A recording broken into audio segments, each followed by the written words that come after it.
Good morning student. Bhagwati शिक्षण प्रशिक्षण की ऑनलाइन क्लासेस में आपका स्वागत है। अपनी क्लासेस चल रही है, सेकंड यूनिट चल रही है, आपको मालूम है। तो इसी के साथ में हमने कल जो अध्ययन किया था वो अपन ने पहले प्रस्तावना कौशल किया था, उसके बाद पुनर्वलन किया था। आज अपन किसका अध्ययन करेंगे? उद्दीपन परिवर्तन कौशल यानी स्टिमुलस वेरिफिकेशन और स्केल यानी उद्दीपन परिवर्तन कौशल। तो इसके नाम से ही वो स्पष्ट हो रहा है कि उद्दीपन परिवर्तन कौशल क्या होता है। यानी अपन ने प्रस्तावना पढ़ा, प्रस्तावना से पुनर्वलन देना यानी शाबाश। और ये मतलब ये दोनों जो पुनर्वलन और उद्दीपन परिवर्तन है कौशल कुछ ऐसे है, क्योंकि उससे भी प्रोसेस होती है बच्चे के उसमें किसमें समझने में। वो बच्चा जल्दी समझता है, जब शाबाश बहुत अच्छा ठीक है या। और उसी प्रकार से उद्दीपन परिवर्तन जो कौशल होता है वो भी कुछ इसी प्रकार का होता है, क्योंकि इसके अंदर शिक्षक के हावा बदलने होते हैं, वाणी में आरोह अवरोह क्रम होता है, बालक के पास जाके उससे प्रश्न पूछना होता है। मतलब उद्दीपन कैसे भी करके बालक को जैसे पाठ पढ़ते हैं बोरिंग महसूस कर रहे हो कुछ, तो वो शिक्षक की जो क्रियाएं होती हैं वो क्रियाएं करता है, कोई सी भी क्रिया अनुक्रिया करता है जिससे कि बालक में परिवर्तन आए और बालक उसको पढ़ने के लिए अग्रसर हो जाए। तो ये होता है उद्दीपन। उद्दीपन मतलब ये होता है किसी भी प्रकार से किसी भी क्रिया को करने से और उत्साहित करना, उत्प्रेरित करना। मतलब जैसे कि अपन ने जैसे कोई कहानी कविता के माध्यम से बालक को सिखाते हैं, जैसे कि अपन ने कोई जैसे कि अपन ने सुनाई लक्ष्मीबाई की कहानी सुनाई, फूलड़ी मर्दानी हो तो लक्ष्मी वाली रानी थी। तो वो एक शिक्षक का तरीका होता है किस तरह पढ़ाते, तो बच्चों में क्या जोश आ जाता है। तो वो क्या है, वो उद्दीपन है कि बच्चों में सुन के ही जोश आ जाता है कि एकदम में कि नहीं हाँ वो कहानी ऐसी है, तो समझ जाते हैं। तो इसलिए उद्दीपन परिवर्तन वही है कि बालक में किसी भी प्रकार से शिक्षक कोई सी भी क्रिया से उसमें परिवर्तन लाए और वो पाठ के प्रति अग्रसर हो जाए कि हाँ, और रुचि ले उसमें ज़्यादा से ज़्यादा, तो वो होता है उद्दीपन परिवर्तन। इसी प्रकार से हम देखते हैं शिक्षण की सफलता का एक मुख्य तथ्य है कि छात्रों का ध्यान, इसमें देखते हैं उद्दीपन परिवर्तन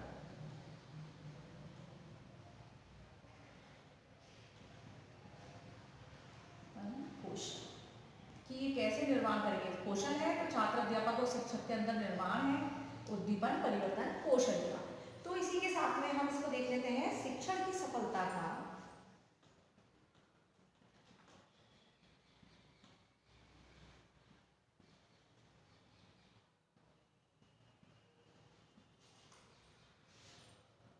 महत्वपूर्ण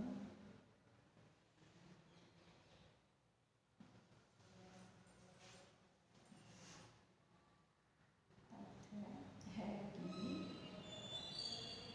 कि उद्दीपन परिवर्तन है। तो मतलब इसमें यही है कि उद्दीपन परिवर्तन कैसे हो कि छात्रों का ध्यान आकर्षित करने के लिए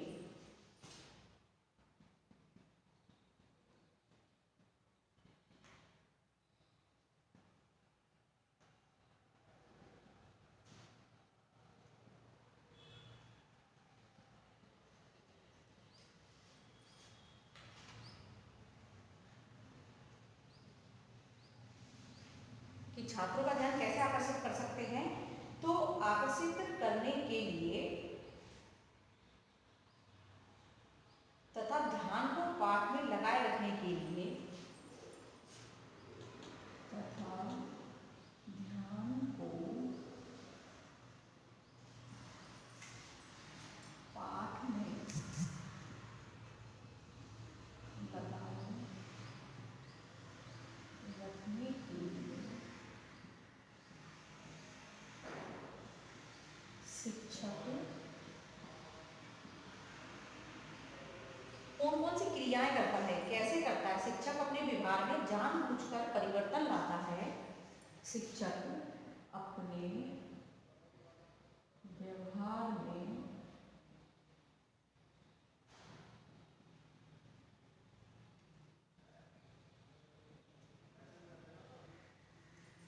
परिवर्तन लाता है।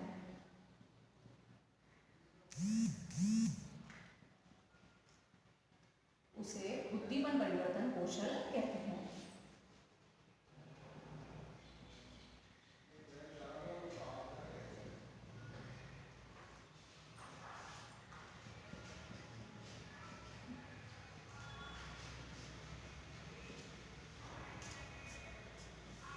तो इसी प्रकार से उद्दीपन परिवर्तन कौशल क्या हुआ, शिक्षण की सफलता के लिए महत्वपूर्ण मतलब शिक्षक क्या चाहता है, शिक्षक क्या नहीं चाहता है। तो इसी प्रकार से उद्दीपन परिवर्तन कौशल जो हुआ, तो शिक्षण की सफलता का महत्वपूर्ण तथ्य है कि छात्रों का ध्यान आकर्षित करने के लिए तथा ध्यान को पाठ में लगाए रखने के लिए शिक्षक अपने व्यवहार में जानबूझकर परिवर्तन लाता है। तो कौन कौन से परिवर्तन लाता है शिक्षक, कैसे परिवर्तन लाता है? जैसे कि कोई क्रिया हुई तो उसको बोर्ड पे लिखा, प्रश्न पूछा तो उसका उत्तर किस पे लिखा, बोर्ड पे लिखा, तो बच्चों का क्या होगा, हो जाएगा। और जैसे कि प्रश्न पूछा, उत्तर का दोहरान किया, और फिर उसी को जैसे कोई बालक ने बताया तो उसकी प्रशंसा की कि नहीं ये बालक ने बहुत अच्छा किया, शाबाश बेटा तुम बहुत अच्छा करते हो, देखो इस बालक को कि कितना अच्छा करता है, ये सारी चीज क्रियाएं करी। तो क्रिया के साथ में अनुक्रिया होती है, अनुक्रिया के साथ में क्या होता है, अधिगम होता है। जब क्रिया अनुक्रिया होगा तो अधिगम ऑटोमेटिक हो जाएगा, बालक अपने सीखेगा। तो इसी के साथ में उद्दीपन परिवर्तन यही होता है कि शिक्षक अपनी क्रिया, अपने व्यवहार में परिवर्तन लाता है छात्रों का ध्यान आकर्षित करने के लिए, तो उसको कहते हैं उद्दीपन परिवर्तन कौशल। अब अपन परिभाषाएं देख लेते हैं कि किसने क्या कही है। जैसे कि परिभाषाएं हैं,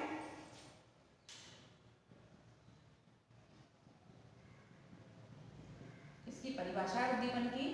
पहली है, इधर डाल देती हूं मैं, नंबर 1 है, ये है टेबल, ब्लेजर एवं शेफर के अनुसार। टेबल, ब्लेजर, शेफर, ये अपन के विचारक हैं। इनके अनुसार, तो इनके अनुसार है के अनुसार तीनों ने दी है इसकी उद्दीपन परिवर्तन की। इसमें यही है कि कैसी परिस्थिति तैयार करनी है शिक्षण के लिए। कोई परिस्थिति, घटना अथवा वातावरण परिवर्तन, कोई परिस्थिति,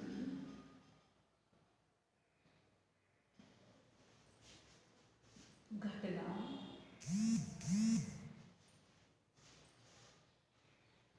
अथवा वातावरण में परिवर्तन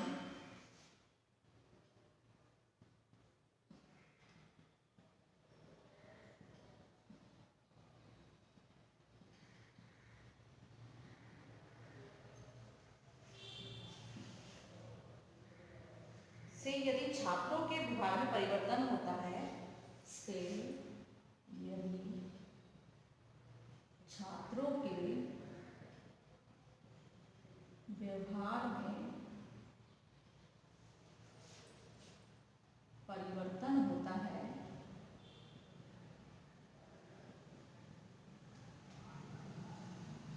उसे उद्दीपन परिवर्तन कौशल कहते हैं।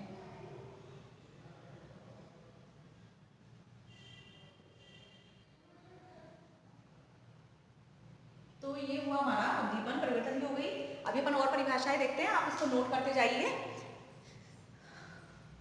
कि क्या कहा है कि कोई परिस्थिति, घटना अथवा वातावरण परिवर्तन से यदि छात्रों के व्यवहार में परिवर्तन होता है तो उसे उद्दीपन परिवर्तन कौशल कहते हैं। अब अपन ने देख लिया उद्दीपन परिवर्तन कौशल क्या है। शिक्षण की सफलता का महत्वपूर्ण तथ्य है कि छात्रों का ध्यान आकर्षित करने के लिए तथा ध्यान को पाठ में लगाए रखने के लिए शिक्षक अपने व्यवहार में जानबूझकर परिवर्तन लाता है, उद्दीपन परिवर्तन कहते हैं। अब टेबल, ब्लेजर, सेवन ने भी कहा है कि कोई परिस्थिति का घटना अथवा वातावरण परिवर्तन से यदि छात्रों के व्यवहार में परिवर्तन होता है तो उसे उद्दीपन परिवर्तन कैसे है। अब आगे हम और देखते हैं, इसी के साथ में परिभाषाएं भी और दो परिभाषाएं और देख लेते हैं जिससे कि आपको उद्दीपन परिवर्तन कौशल बिल्कुल समझ में आ जाए।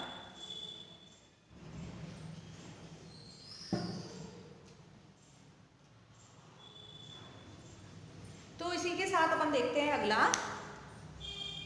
तो अब हमारे CPR भटनागर के अनुसार, ये इनके अनुसार क्या कहते हैं, एक अच्छा शिक्षक सदैव प्रभावशाली शिक्षण के लिए उद्दीपन परिवर्तन कौशल का प्रयोग करता है। जो एक अच्छा शिक्षक होगा वो उद्दीपन परिवर्तन का प्रयोग जरूर करेगा, क्योंकि कहीं कहीं पर लाइन होती है तो विराम का प्रयोग करना, जैसे ठहर जाना, थोड़ा रुकना, है ना।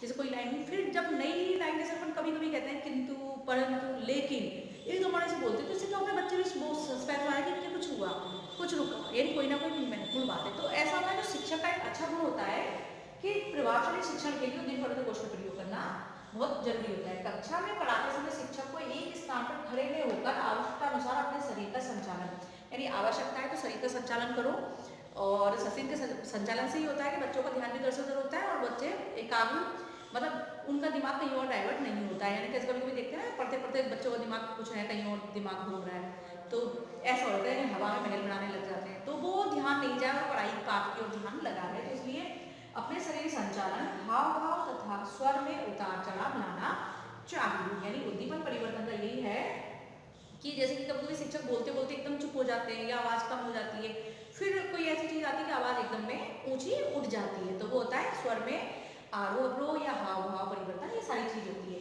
या फिर हाव भाव में ऐसे कि कभी एकदम आंखों के प्रकार जैसे यूँ कर दिया, कभी यूँ कर दिया, कभी मतलब अपने चेहरे के हाव भाव बदलना, अपने हाथों के बदलना तथा किसी विशेष बिंदु पर केंद्रीकरण और विराम का उपयोग करना चाहिए। तो ये क्या होता है, एक अच्छा उद्दीपन परिवर्तन का प्रकार है जिसमें शिक्षक को इन सब चीजों का प्रयोग करते रहना चाहिए। इस प्रकार शिक्षक छात्रों का ध्यान आकर्षित करके विद्यार्थी को सहयोग प्राप्त कर सकता है। तो ये परिभाषा हो गई अपन की। अब अपन देखते हैं इसके घटक। अपन ने दो परिभाषाएं देखी है, अब अपन देखेंगे उद्दीपन परिवर्तन कौशल के घटक। आप नोट कर लेना इसको।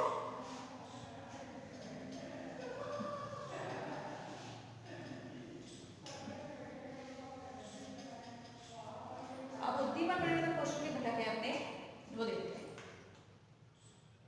उद्दीपन परिवर्तन कौशल के घटक कौन कौन से हैं, क्योंकि मैंने आपको बताया है कि प्रस्तावना हो, पुनर्गठन, कोई सा भी कौशल हो वो घटक से ही चलता है। जो घटक होंगे उसके अनुसार ही कौशल का निर्माण होता है। अगर ये घटक का अपन ध्यान नहीं रखेंगे तो वो कौशल भी अपन का अच्छा नहीं होगा और ना ही उसमें कोई चीज दिखेगी। और इसी की वजह से कौशल से ही कौशल निर्माण होता है, ये घटकों की वजह से। तो शरीर संचालन। अब शरीर उद्दीपन परिवर्तन कौशल घटक में शरीर संचालन क्या है। अभी मैंने आपको बताया कि छात्र किसी उद्दीपन को एक ही स्थिति में देर तक देखता है तो उसका ध्यान उससे हटने लगता है। वह स्थिति अध्यापक के साथ भी होती है और छात्र आपस में बातें करने लगते हैं। तो पाठ की और छात्रों का ध्यान आकर्षित करने के लिए शिक्षक को शरीर का संचालन करना चाहिए, जैसे हिलना डुलना, श्याम पट पर लिखना, ये सारी चीज। यानी मालूम है, मैं अभी बताया था कि बच्चे बैठे बैठे जैसे कि शिक्षक हो या वो मतलब विद्यार्थी सुनते सुनते हवा में महल बनाने लगते हैं, तो हवा में महल कैसे कि उनका दिमाग कहीं और चला जाता है और इस जाते जाते क्या होता है, पाठ से ध्यान हट जाता है। तो इसीलिए शिक्षक को यह है शरीर का संचालन करते रहना चाहिए। कभी विद्यार्थी के पास चल जाओ, कभी श्याम पट पर लिखने लग जाओ, कभी ऐसे करके परिवर्तन मतलब उद्दीपन परिवर्तन होना चाहिए, क्रियाएं होनी चाहिए। तो वो उससे होता है शरीर का संचालन। इसलिए जरूरी है कि विद्यार्थी का ध्यान भी उस शिक्षक आकर्षित कर सके और उनकी तरफ ध्यान ला सके, इस वजह से। अगला है हाव भाव या भाव भंगिमा। दूसरा है हाव भाव या भाव भंगिमा।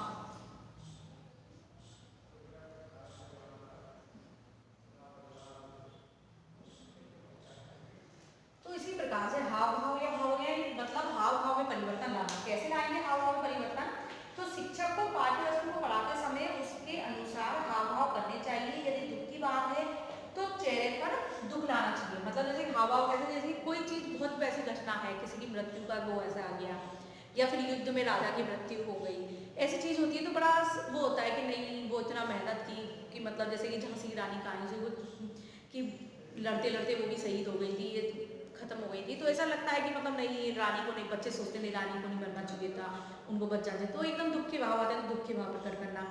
और उसी के साथ में खुशी के भाव भी प्रकट करते, जैसे कि कोई खुशी का मैटर आया, अच्छी चीज आई, कोई मतलब जैसे हाथ लड़ी थी, उन्हें अंग्रेजों को ये करा था, उन्हें अंग्रेजों से खूब लड़ाई की थी, अंग्रेजों को मार भगाया था, ये करा था, तो उसमें खुशी होती है कि नहीं अपने देश के शहीदों ने अपन के लिए ऐसा किया वह किया।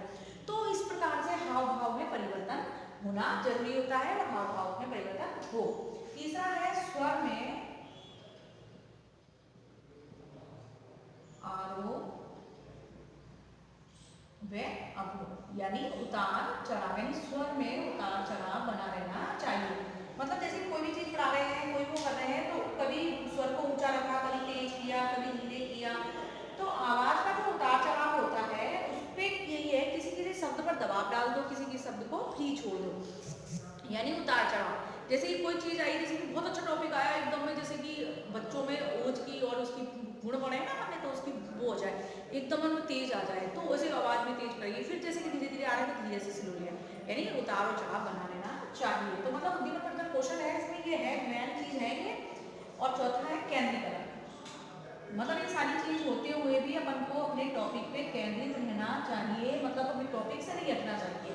क्योंकि अब हमारे टॉपिक है कहीं कभी कभी होता है कि ध्यानाकर्षण करने के लिए किसी बिंदु पर केंद्रित करना चाहिए जिससे कि ध्यानाकर्षण हो जाए और अधिकतम अधिक हो जाए। इधर ध्यान दो, ये चित्र देखो, किसी नीचे हाथ रखकर कुछ बताना कि संकेत करना। हम कहते हैं ना, नहीं जब थोड़े चित्र बना दिया बच्चों से कहते देखो देखो इसका मतलब कितने का, जैसे कि अपन ने त्रिभुज ही बता रहे हैं तो उसमें पूछेंगे कि त्रिभुज है, 3 भुजाओं का कहते हैं त्रिभुज होता है। अब इसमें एक कोण कितने का है, एक कोण कितने का है, तो एक कोण कितने का देखेंगे, बताएंगे देखो देखो बच्चों इसमें कितने का है ये, तो अपन ने कहते हैं 60 डिग्री का है। तो वैसे करके बच्चों बना दो फिर ये कितने का होगा, तो बच्चे कहते हैं ये भी 60 का होगा, ये भी 60 का होगा, है ना, ऐसे करके हो जाए। तो बच्चों का ध्यान कैसे खींच के लाना है, केंद्रीकरण, यानी बच्चों को अपने उसके में केंद्रित करने के लिए ध्यान को ऐसे करना। इसी प्रकार से आता है अंतरक्रिया शैली में परिवर्तन। अंतरक्रिया शैली में परिवर्तन।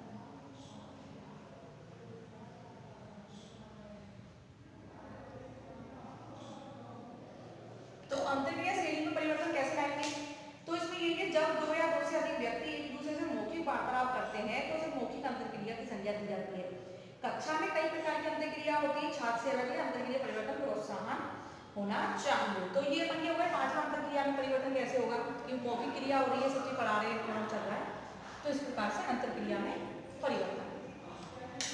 छठा है इसी प्रकार से बनता वो है विराम, मतलब बीच बीच में रुकते जाना। विराम यानी कोई ऐसा टॉपिक है जहाँ रुकना है ना रुकना, जैसे कि किंतु परंतु लेकिन और ऐसे शब्द आते हैं, वहाँ पे डिस्टेंस देना, यानी विराम का अर्थ शिक्षक का बोलते बोलते रुक जाना ताकि छात्रों का ध्यान उस ओर हो जाए। यदि शिक्षक स्वयं बोलता जाता है, छात्र को बोलने का मौका नहीं देता तो पाठ निरस्त हो जाता है। तो मतलब रुक जाओ, फिर छात्र को बोलने का मौका दो, फिर उनको भी बोलने दिया जाए। अगला क्या बनना है इसी प्रकार से 7वां पॉइंट है छात्रों की शारीरिक सहभागिता, या फिर अपन कर सकते हैं दृश्य श्रव्य क्रम। अपन दृश्य श्रव्य क्रम लेते हैं, 7 पॉइंट कर लेते हैं। दृश्य श्रव्य सॉरी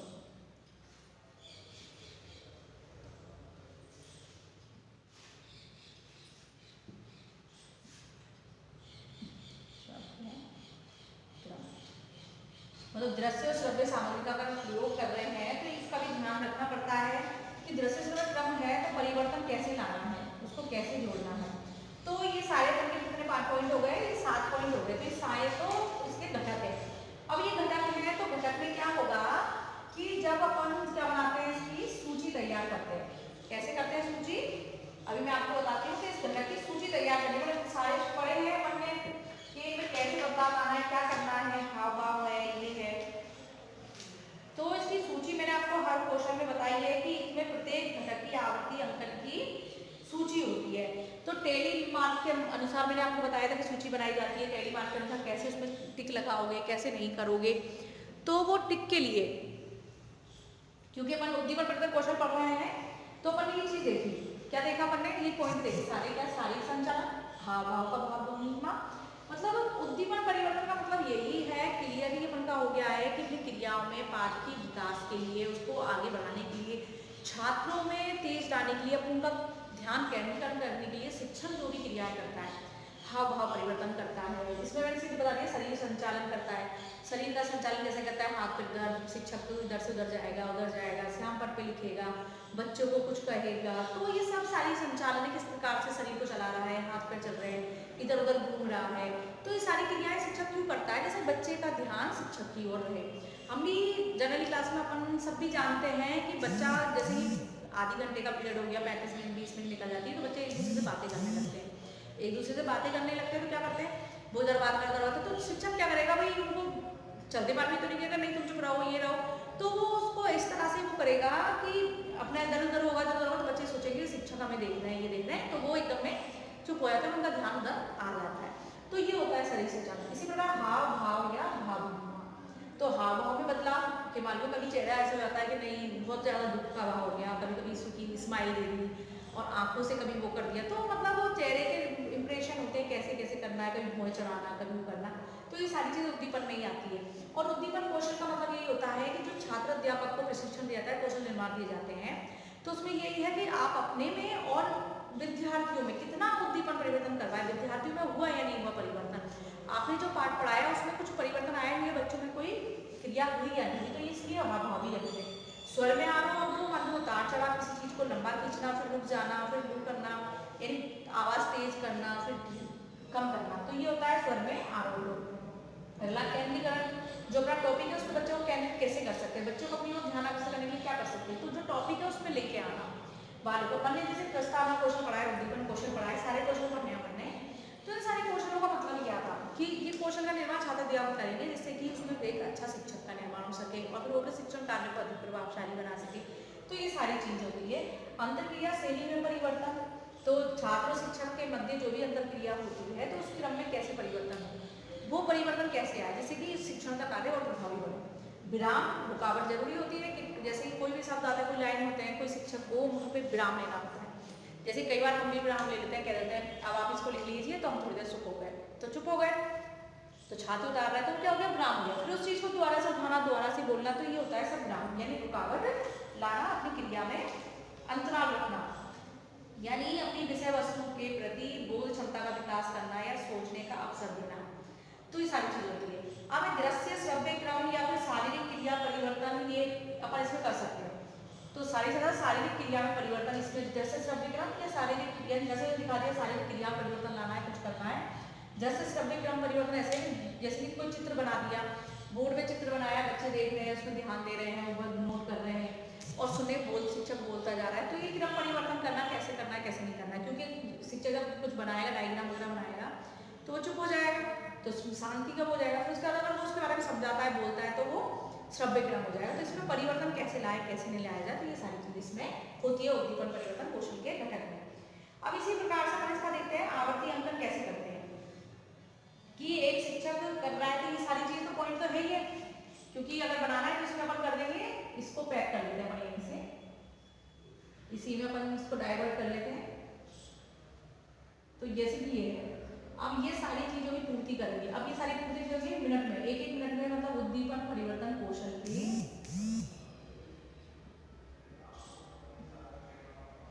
की अनुसूची बनाते हैं ना, कैसे टेली मार्क से करेंगे या किससे करेंगे, अनुसूची बना दी।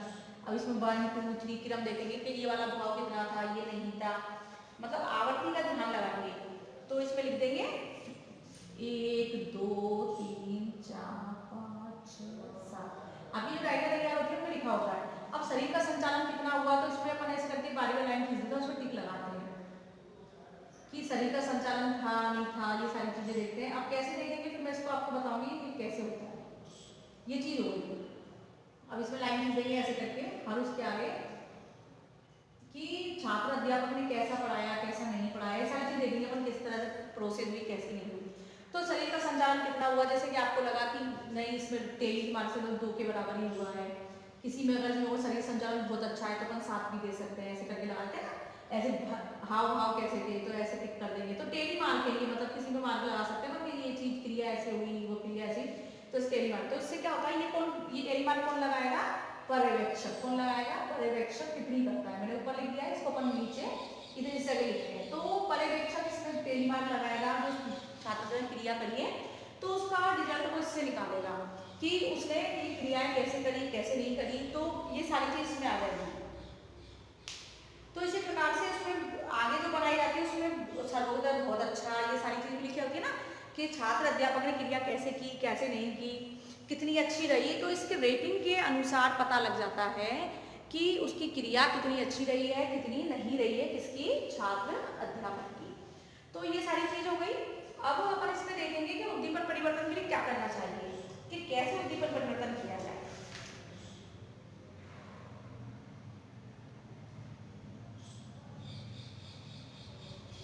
तो अपन देखते हैं उद्दीपन परिवर्तन कौशल घटक के लिए सारी चीज देख ली अपन ने।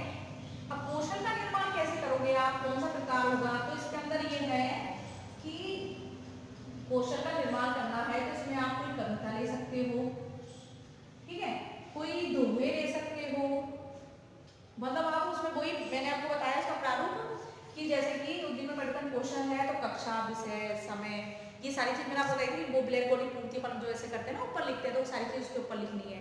तो छात्र का कौन से कौशल का प्रयोग, कौशल का नाम आता है। फिर यहाँ वही क्रिया आएगी, छात्र अध्यापक क्रिया, मैंने आपको बताया हुआ है, और यहाँ आती है विद्यार्थी क्रिया।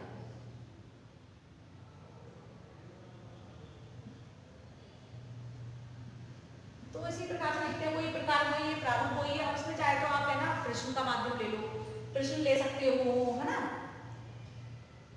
प्रश्न ले सकते हो, इसमें कविता ले सकते हो, कहानी है, दोहा है ना, श्लोक है। इसमें आप उद्यम परिवर्तन में कोई भी चीज ले सकते हो, इतनी चीज जो 5 से 7 मिनट में खत्म हो जाए, मतलब इतने टाइम में मिनट में ये चीज खत्म हो जाए, ऐसी चीज लेनी है। यानी 4 कविता नहीं तो 5-6 लाइन में पूरा करना है, दोहा है तो 2 लाइन का हो गया तो उसका अर्थ बताना है। तो इस प्रकार से हमें करना है, कैसे करना है कैसे नहीं, तो ये सारी चीज पर डिपेंड करती है कि आप कैसे करते हो। जैसे कि अपन इसमें देखते हैं कि अपन एक कहानी ले ली इसमें, तो अपन कैसे पूछेंगे कि कहानी ले इसमें अपन ने, तो अपन कहेंगे कि पेड़ पर कौन कौन से, उसमें से प्रश्न निकाले कि एक बंदर नदी के किनारे एक पेड़ पर रहता था और नदी पर एक घड़ियाल रहता था, तो उनकी मित्रता की कहानी सुनाएंगे।